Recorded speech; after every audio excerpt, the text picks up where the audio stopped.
बहुत समय पहले की बात है। अफ्रीका के एक बड़े और घने जंगल के पास एक गांव बसा था। इस गांव के पास बहती थी एक विशाल नदी, नाइल नदी, जिसे गांव वाले बहुत मानते थे। लेकिन उस नदी में एक खतरा भी था। वहां रहता था दुनिया का सबसे बड़ा मगरमच्छ, कालासुर।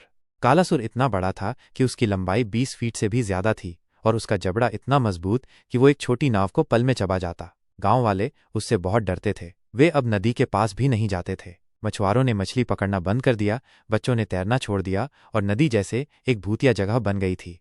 एक दिन गांव में एक 12 साल का बहादुर लड़का था, आर्यन। उसे कहानियां सुनना बहुत पसंद था, लेकिन उसे डर से हार मानना बिल्कुल पसंद नहीं था। जब उसने कालासुर की कहानियां सुनी तो उसने ठान लिया कि वो इस रहस्य को सुलझाएगा। शायद वो मगरमच्छ उतना भयानक नहीं है, या शायद वो सिर्फ डर फैलाने के लिए इस्तेमाल किया जा रहा है, आर्यन ने सोचा। आर्यन का प्लान। आर्यन ने एक प्लान बनाया। उसने एक छोटी सी नाव बनाई, उसमें मछली रखी और रात को चुपचाप नदी की ओर निकल पड़ा। पेड़ों के पीछे छिपकर उसने देखा, अचानक पानी में हलचल हुई और सामने आया वो विशाल मगरमच्छ कालासुर। लेकिन आर्यन ने कुछ अजीब देखा। मगरमच्छ बूढ़ा था, उसके एक पैर में फंसी थी एक पुरानी जाल की रस्सी। उसे दर्द हो रहा था, इसलिए वो गुस्से में गांव वालों की नावों पर हमला करता था। मदद की ताकत।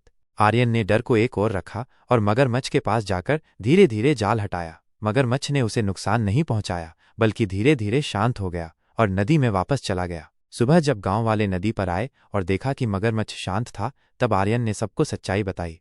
अंततः अब नदी फिर से जीवित हो गई थी। बच्चे तैरने लगे, मछुआरे फिर से मछली पकड़ने लगे और आर्यन बन गया गांव का हीरो, वो बच्चा जिसने दुनिया के सबसे बड़े मगरमच्छ से डरने की जगह उसकी मदद की।